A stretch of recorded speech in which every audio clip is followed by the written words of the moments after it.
Welcome to the Teach Joyfully podcast, where we talk about all things elementary teaching with some mom stuff thrown in. I'm Lisa Burns, a teacher success coach, veteran elementary teacher, and mom of 5. I'll be your host. Thanks for joining me.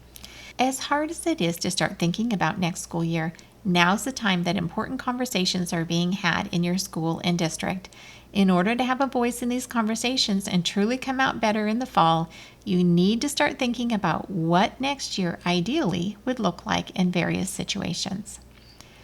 As I see it, there are 3 possible scenarios for school next year, post-COVID.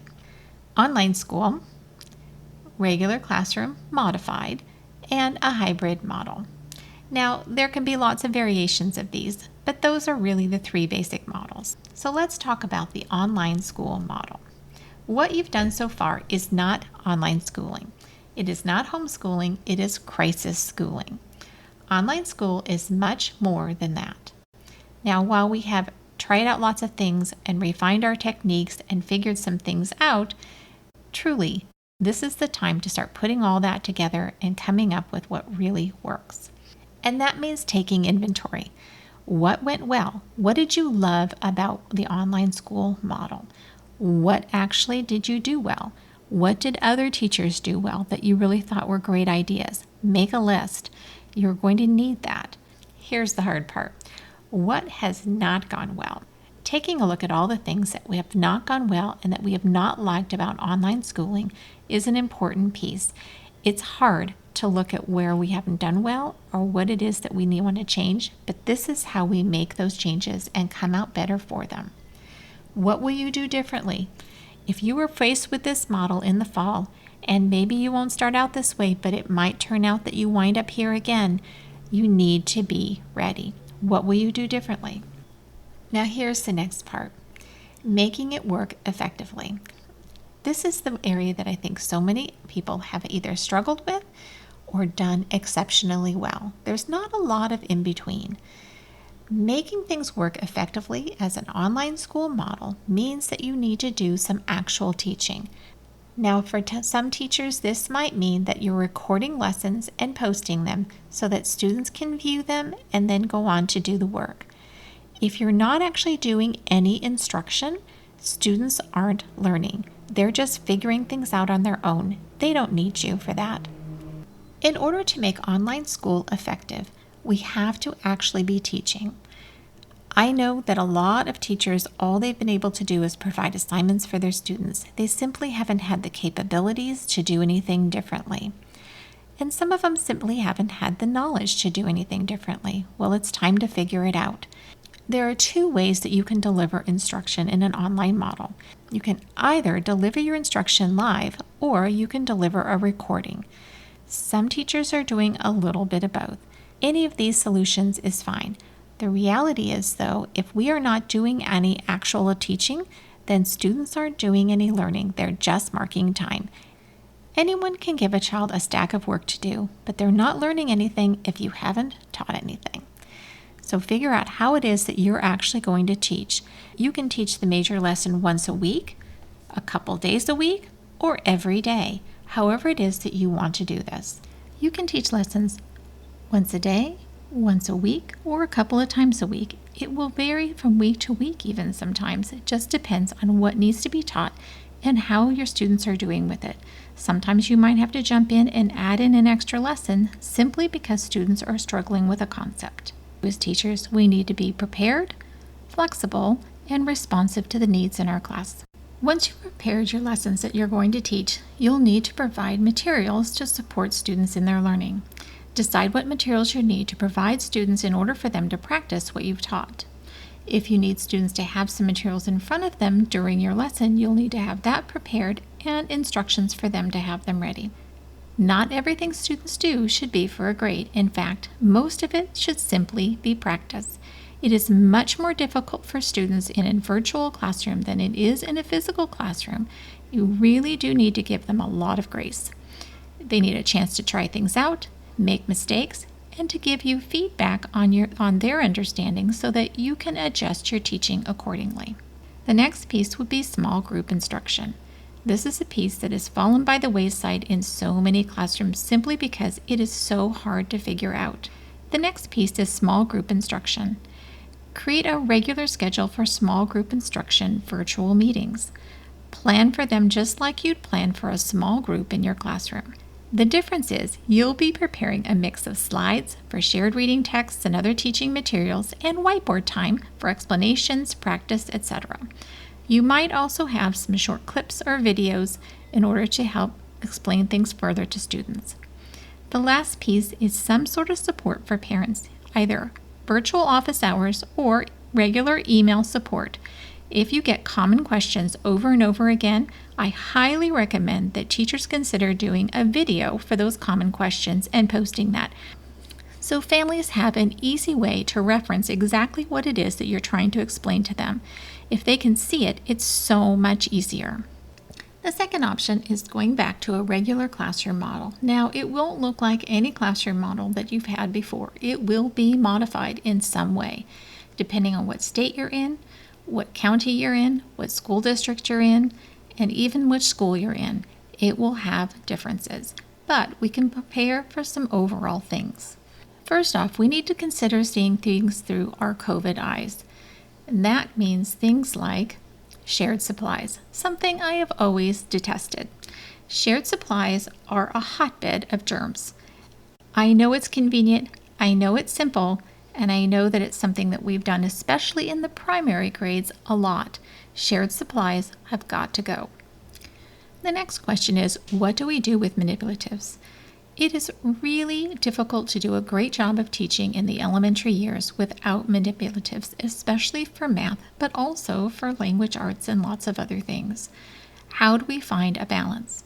Well, one way we can find a balance is by using baggies with students' names on them and giving each student a small amount of manipulatives that they can use over and over again. This eliminates the need for a lot of cleaning. It will make your life much easier. The other thing to consider is cleaning. Cleaning is something that teachers have done a lot of on their own over the years, simply because staffing gets cut when it comes. Cleaning desks and surfaces at the end of the day is going to be a given. Students can certainly help with this. Everyone can clean their own items. They can clean their own desk. They can clean their own chair. The next question is, do we wear masks or not wear masks? Do we use splash screens or no splash screens? I know that that seems crazy, but in Sweden, they're putting splash screens in front of every student's desk. I think it's crazy. However, it is one solution. I believe we have to find a balance, and we can't keep our students in a bubble. It's emotionally traumatizing for all of us. I believe we can keep students reasonably safe without these precautions if we can get over the need for perfect attendance. I can't even begin to tell you how excited I am to throw the perfect attendance awards in the trash. And we not only encourage students to stay home if they're sick in any way, but we don't allow students who are sick into school. In addition, we need to remember that hand washing is everything. Take a lesson from Mrs. Vita White. In about my 5th year of teaching, I wound up at a school with a woman named Mrs. Vita White. This woman had been teaching for quite a long time. She had a lot of experience, and there is a lesson to be learned from something she did. When her students entered her classroom from anywhere, in the morning, from the lunchroom, if they had gone to the library and come back, whatever it was, they had to wash their hands. If they were at recess, they came in and washed their hands. If they went down to the office to run an errand, they came in and washed their hands. Before they went to lunch, she had the entire class wash their hands. Before they were allowed a snack or a treat of any kind, they had to wash their hands.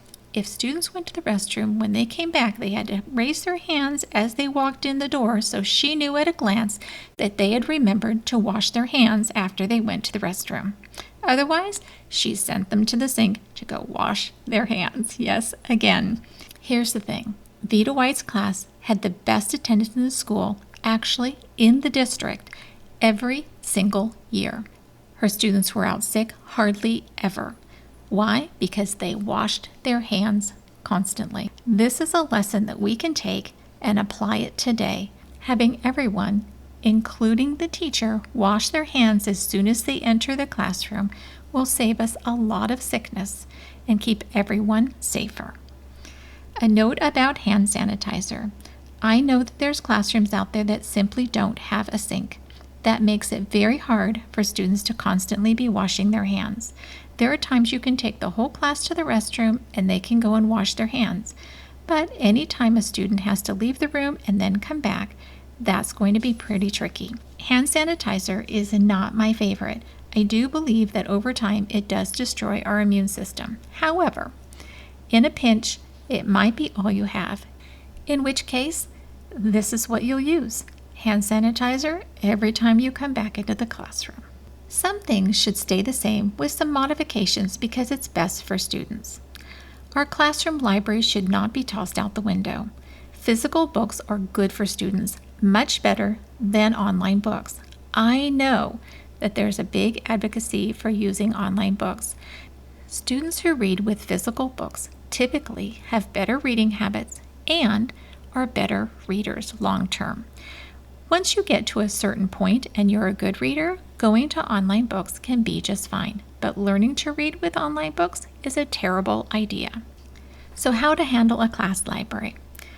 We simply aren't going to sterilize every single page in a book. It's not going to happen. Wash your hands is the solution for most of that. You can have a bin for books to be turned into the class library. Then the exterior of every book can be completely wiped down before it is reshelved. This will help out tremendously.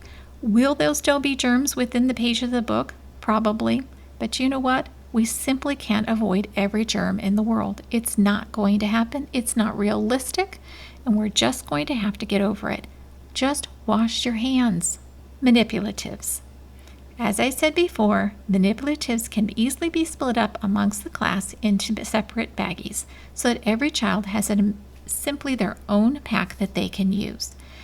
If this is not possible, or if there's things that the class does need to share, then you're going to need to have a way to regularly sanitize those items.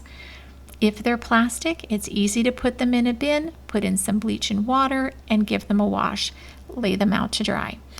I would do that once a week. Can you do it every day? You're going to wear yourself out. It simply isn't realistic. You're going to need to find ways that are sustainable. You're going to need to find a balance. Centers. If you decide that you still want to do centers with your students, then you'll need to find a way for students to be able to do this without having to be in each other's faces. I know it's not an ideal situation, but you're going to have to find some sort of balance with this and figure out what it is that's going to work in your classroom.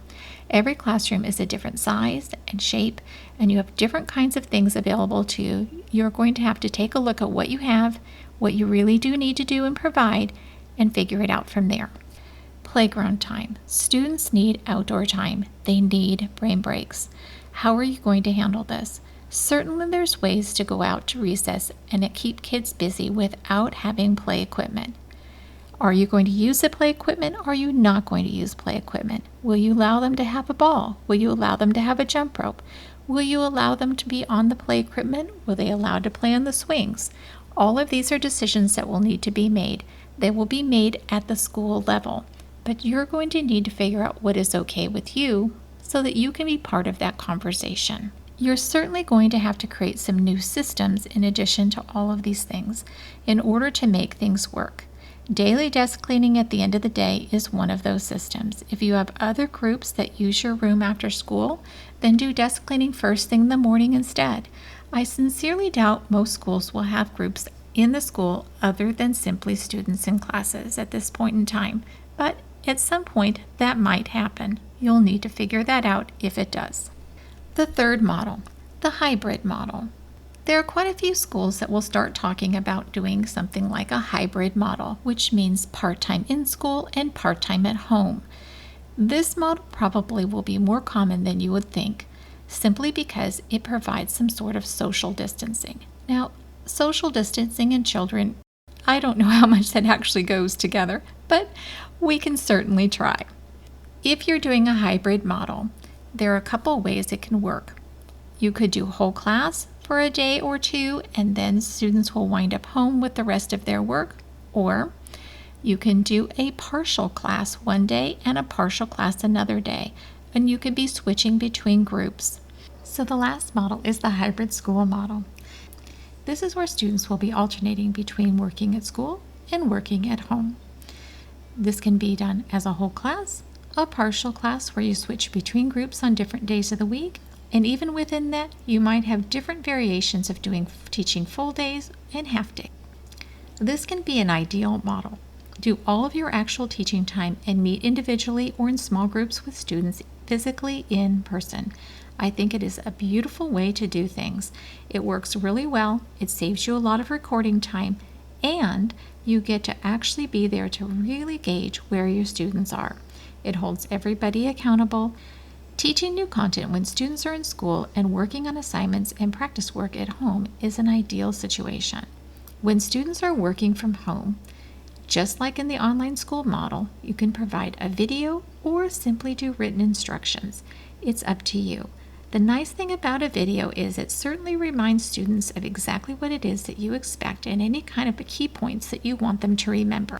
It can also help parents provide the support that the student really needs. I highly encourage you to team teach. Now that doesn't mean that you're physically in the classroom with a couple of classes. It does mean that you're sharing the load for home and school planning.